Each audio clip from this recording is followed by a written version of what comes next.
You know that feeling, right? That horrible sinking feeling. Oh, yeah. The moment when, like, one careless click just takes hours, Yeah. maybe even days of your work, and just poof, Poof. Gone. gone, disappeared.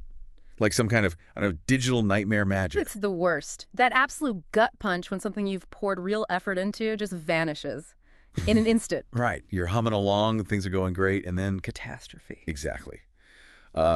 Thinking about this video edit I spent days on. Mhm. Days. Getting it just right. Mm-hmm. And then mistaken file move Mhm. and vaporized. All that effort.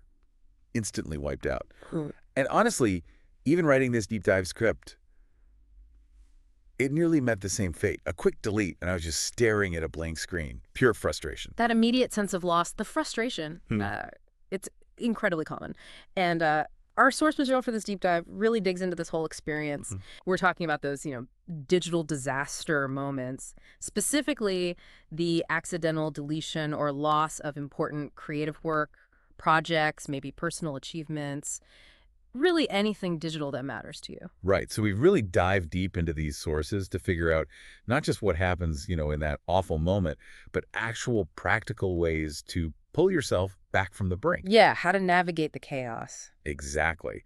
So our mission today is basically to pull out the most valuable insights, the best strategies we found to help you recover your sanity and, hopefully your work when these mishaps occur. Because it does happen. Oh, it does. Trust me, you are definitely not alone in going through this. And what's fascinating is how the source material unpacks the real cost. It goes beyond just the missing file itself. Okay. It highlights a few key impacts that really hit you right away. All right, let's unpack this. What's the first thing the source points to, the immediate hit? Well, the obvious one, wasted time. Uh-huh. Hours, days, sometimes even weeks of effort that suddenly feel completely, utterly thrown away. Oh, the wasted time is just brutal. Mm-hmm. But it's not only the clock running down, is it? The source also talks about, like, the lost momentum. Exactly. You're in the zone, you're creating, you're flowing, and that deletion just completely shatters. Your flow state, yeah, gone. It can totally kill your motivation. Yeah. Makes you just want to walk away. It really can. And maybe even harder to recover from sometimes. The source points out it breeds self-doubt. Ah. You start asking yourself, how could I be so careless? Or, maybe I'm just not cut out for this if I make mistakes like this. Mhm. And that self-doubt, it can be incredibly paralyzing right when you need to pivot and figure out how to recover. I felt all three with that video edit I mentioned, Yeah. big time.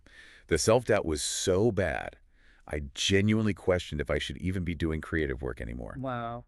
And source material includes some listener stories that really drive this home, Yeah. right? I found those really powerful. They do. They really illustrate the impact. For example, the source shared the story from @WriterGirl88. She lost her entire novel manuscript. Her laptop crashed right before she backed it up. Oh, no. 2 years of work, gone. Yeah. Ooh, 2 years. No. That makes my stomach hurt just thinking about it. Imagine the wasted time, the lost momentum, the crushing self-doubt after something like that. That's the kind of story that just confirms these aren't minor inconveniences. They're huge. Absolutely not minor. And then there was Mike C., who shared via voicemail, I think. He accidentally deleted the wrong folder. It contained an entire video series he just completed for clients. Oh, wow. Professional disaster. Total professional disaster. Triggering all those same feelings. Panic, the wasted time, the immense pressure to somehow recover it, like now. Mike's panic must have been just palpable. Wow. Wow. And at Gamer Jaden, losing 100 hours of game progress because their autosave failed, maybe different stakes on the surface, but that sheer rage, that feeling of completely wasted effort, it's universal. Totally relatable, yeah. Even if you're not a gamer, 100 hours. It's a lot of time. It really is. Yeah. These stories just underscore how these deletion disasters kind of unite us in shared frustration. They really do, and they show that profound impact the source describes. Okay, so Yeah. faced with this tidal wave of wasted time, lost momentum, crippling self-doubt, what does the source suggest we actually do? How do we fight back against this digital chaos? Well, okay, so the sources lay out some key strategies, things developed precisely to help you first regain your composure and then tackle the recovery. All right, strategy number 1, which I admit when I first read it sounded a bit extreme. Maybe. You're talking about the 30-minute rage break. Yes. The 30-minute rage break. The source actually spends time on this, and I kind of love it because it's so counterintuitive, but it makes so much sense. Right. It literally suggests just stepping away, letting out that immediate emotion, maybe scream into a pillow, whatever works. No judgment. And the source argues that releasing that raw, immediate tension is actually crucial. Trying to bottle it up, trying to just power through, it just prevents you from thinking clearly about recovery. Right. You need to get that initial burst of frustration or anger or panic out just to make space for rational thought again. That really resonates. Yeah. Okay, so after that, necessary venting session. Strategy number 2 is trying to reconstruct it from memory. Yes. And this is where it gets really interesting, I think. How so? The source notes that when you actually try to rebuild from scratch, maybe surprisingly, you might achieve something like 90% accuracy to the original work. 90%. Really? That seems incredibly high, especially when you're in that panic mode. Does the source explain how our brains manage that? It suggests it's about tapping into implicit memory and also the muscle memory of creation. Huh. Yeah. Your brain often retains way more detail than you consciously realize, especially if you were deeply engaged in the work when you were doing it. It's not just recalling facts, it's like the ingrained process, the sequence of how you built that project. That actually makes a lot of sense. When I had to redo that script section I lost, I was genuinely amazed by how much just came back to me. Yeah. Yeah. Entire sections I thought were lost forever just sort of reappeared as I started typing again. It felt impossible beforehand, but my memory served me way better than I expected. Which leads perfectly into the ultimate proactive strategy the source talks about.